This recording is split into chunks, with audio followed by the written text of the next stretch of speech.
बॉलीवुड में ना एक इम्पॉर्टेंट चीज़ है जिससे उसने अपने इलस्ट्रियस करियर में काफ़ी स्ट्रगल किया है और वो है ओरिजिनलिटी। चाहे वो मूवीज़ के आइडिया हो जो कि किसी दूसरे मूवी का रीमेक ही क्यों ना हो, या फिर सॉन्ग्स हो जिसे रीमिक्स करके आज वापस सुना जाता है। Lately there has been a lack of creativity among the crew. और ये अब की दिक्कत नहीं है, ये 70s 80s 90s तब से चली आ रही है। एक और चीज़ जिससे बॉलीवुड रिसेंटली भी बहुत जूझ रहा है और एक लूप होल सा मिल गया, वो ये है कि अपनी बॉक्स ऑफिस कलेक्शंस को बढ़ाने के लिए वो क्या करते हैं, these movies pick up an IP of a successful movie previously, और उस मूवी के आईपी को यूज करके they create so called sequel to that movie, जिसका उस पिछले वाले मूवी से कोई रिलेशन ही नहीं होता। क्यों? क्योंकि उन्हें बस एक कॉन्टिन्यूटी चाहिए, उन्हें बस एक कनेक्ट करना है यूनिवर्स को। लेकिन वो ये भूल जाते हैं कि उसके लिए कैरेक्टर्स को अपना रोल रिप्राइज करना या फिर स्टोरी को कंटिन्यू करना कितना ज़्यादा ज़रूरी है। पर जॉली एलएलबी 3 जो है वो ऐसी नहीं है। ये कुछ चुनिंदा फिल्मों में से है जो अपनी प्रीवियस स्टोरी को करंट स्टोरी के साथ ना ही सिर्फ कनेक्ट करती है, बट कैरेक्टर, जैसे मैंने कहा, अपने रोल्स को रिप्राइज भी करती है और कैरेक्टर्स को केटर भी होता है। ऐसा नहीं होता कि पहले मूवी में जो कैरेक्टर कुछ और था अब इस मूवी में कुछ और है, बस एक्टर सेम है तो हो गया कनेक्शन। ऐसा नहीं चलता, जो कि इस मूवी ने बहुत अच्छी तरह से समझा है। फिल्म अपने पिछले दोनों आउटिंग्स की तरह ही light hearted, humorous and comic situation की ट्रेड्स का इस्तेमाल बखूबी करती है और समाज के लिए एक सीख देने की कोशिश भी करती है।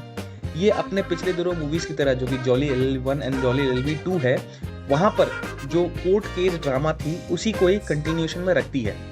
फिल्म का जो ह्यूमरस पोर्शन है वो ज्यादा तो नहीं है, लेकिन जितना है वो बहुत ही कड़क है। मैं आगे बताऊंगा।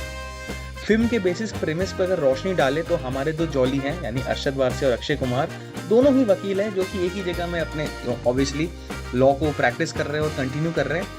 एंड दोनों का नाम सेम होने की वजह से और काफ़ी डिफरेंसेस होने की वजह से इनमें नोक झोंक और तहस नहस लगी रहती है यार, ये लड़ते रहते दोनों।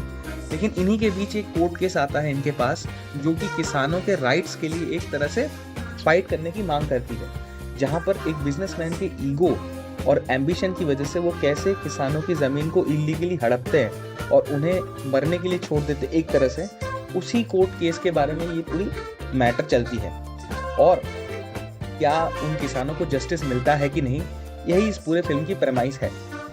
मूवी अपने पिछले दोनों एंडेवर्स की तरह ही एक सेंसिटिव टॉपिक और एक dark reality of the Indian judicial system के ऊपर केस करती है, जहां पर यह दिखाया जाता है कि कैसे जो स्ट्रॉन्ग एंड पावरफुल है वो कैसे अपने इन्फ्लुएंस के बाद अपने पैसों की दम पर कैसे वो इंस्टीट्यूशंस को एक तरह से इन्फ्लुएंस करते हैं और कैसे जो इंडियन जुडिशियल सिस्टम है वो कैसे कमज़ोर लोगों पर थूकती है एक तरह से। ये एक डार्क रियलिटी जिसके ऊपर ये मूवी बात करती है, जहाँ पर पिछले दोनों मूवीज़ जो है वो एक तो हिट एंड रन केस पे था और एक फेक मर्डर केस पे था। This movie caters to the kisan rights.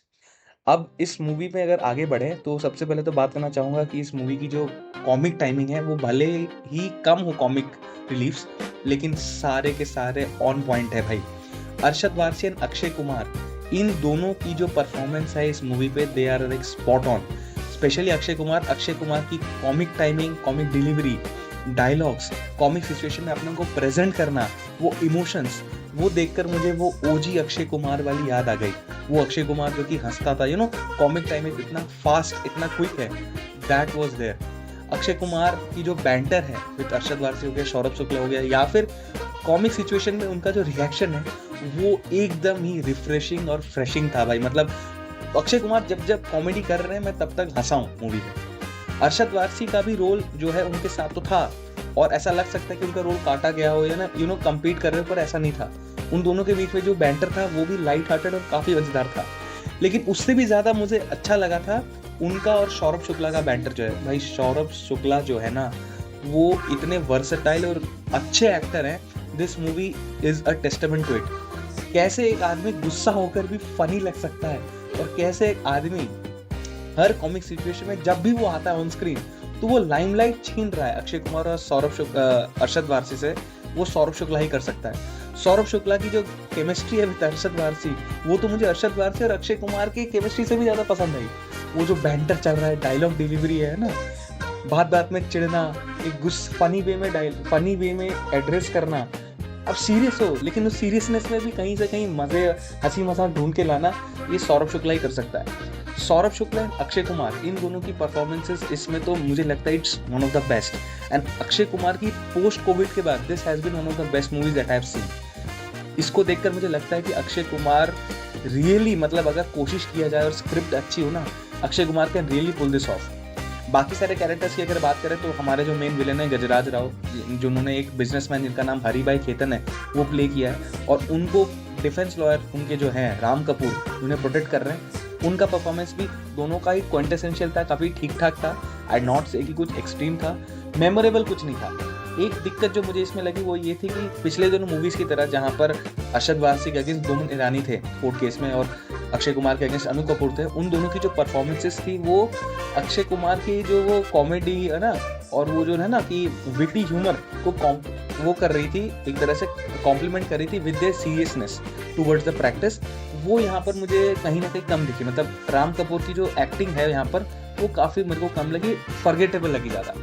साथ ही साथ मैं कहूँगा कि गजराज राव की एक्टिंग वही मेरे को दिक्कत नहीं थी, इट वॉज मतलब अच्छी थी, एवरेज परफॉर्मेंस थी। कहीं ना कहीं मुझे एवरेज इसलिए भी लग सकती है क्योंकि सौरभ शुक्ला और अक्षय कुमार, अरशद वारसी की परफॉर्मेंस इतनी ज़्यादा अच्छी थी। ठीक है, मतलब मैं अभी भी कहूँगा कि Saurabh Shukla was the star of this movie, hands down. एक और इम्पोर्टेंट एस्पेक्ट जो मुझे लगा कि इस मूवी में बहुत ही बढ़िया थी, that was the dialogues.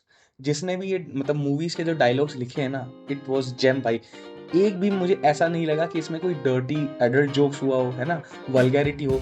Without any vulgarity, without any dirty jokes, आप ऐसे स्क्रिप्ट को मूवी कैरी करती है, और कैसे उस स्क्रिप्ट के अकॉर्डिंग एक्टर्स प्रिपेयर करते हैं और एक्ट करते हैं, एक शोकेसेस कि अगर आपके स्क्रिप्ट में दम है तो मूवी काम करेगी। और यहाँ पर जो डायलॉग्स हैं वो ऐसे भी हो सकते हैं, आई बिलीव कि कुछ डायलॉग्स ऐसे हैं कि यार शायद वो बाद में पॉप कल्चर में एक वो बन जाए कि यार अच्छा एक वो बन जाए कि this has been a stamping point, जैसे पहले तो मूवीज ने किया ही है, मीम में आ जाए। तो डायलॉग्स वर वेरी गुड और dialogue delivery was equally very good as well. बाकी सारे कैरेक्टर्स जो अपने रोल रिप्राइज किए, जैसे हुमा कुरैशी, अमृता राव, है ना, बाकी जो भी थे, they also played they also played their role pretty well. जो उनका रोल था वो उन्होंने प्ले किया। First half of the movie was brilliant, one of the best first half that I have seen post Covid, बहुत ही अच्छा था। सेकेंड हाफ में कॉमिक रिलीफ थोड़ा सा कम हो जाता है, हालांकि 2-3 है और सीरियसनेस थोड़ी वो पकड़ती है, बट देयर इज देयर। ठीक है, फर्स्ट हाफ में तो काफ़ी कॉमेडी एंड ऑल लाइन्स बहुत ही अच्छी थी। फिल्म एक चीज़ में मुझे लगता है कि फिल्म थोड़ी सी लैग करती है, 2-3 चीज़ें, जैसे कि एक फिल्म की एक सीन है जहाँ पर बीकानेर पे अगेन एक कार रेसिंग का शॉट चल रहा है, where a lot of CG and VFX is used, जो कि काफ़ी एविडेंट दिखता है। वो थोड़ा सा आंखों को अच्छा नहीं लगता, आई वुड से, एंड वहाँ पर स्कोप ऑफ इम्प्रूवमेंट था। सेकेंडली आई वुड सजेस्ट कि एक और इम्पोर्टेंट फैक्टर था जो कि मिसिंग हुआ था, वो था कि पिछले दोनों मूवीज़ की तरह वहाँ पर जो कोर्ट रूम ड्रामा एक्चुअली था वो ज़्यादा था। ठीक है, जो डायलॉग था कोर्ट रूम में, जो इंटेंसिटी थी कि यार अब क्या होगा अब क्या होगा, वो एक इंटेंसिटी और एक पंच जो मूवी पुश कर रही थी, ठीक है, जस्टिस की तरफ, वो इस मूवी में मुझे कम लगी। ठीक है, जब असली कोर्ट रूम ड्रामा है जिसके ऊपर ये मूवी केटर कर रही है, वो मुझे यहाँ पर कहीं ना कहीं कम लगी, जो कि पिछले दोनों मूवीज में ज़्यादा थी। आई वुड हैव लाइक ये ज़्यादा हो, but anyhow apart from this movie was absolutely brilliant. Again as I am saying, ये सौरभ शुक्ला का भी one of the best performances है जो मैंने देखा है। और ओवरऑल ये मूवी जो है ना, वो जुडिशियल सिस्टम के डार्क रियलिटी की तरफ केटर करता है, कि जैसे एक डायलॉग भी है जहाँ पर वो ये है कि डेमोक्रेसी जो है वो कमज़ोर लोगों के लिए है, जो कि एक्चुअली में ट्रू है भाई।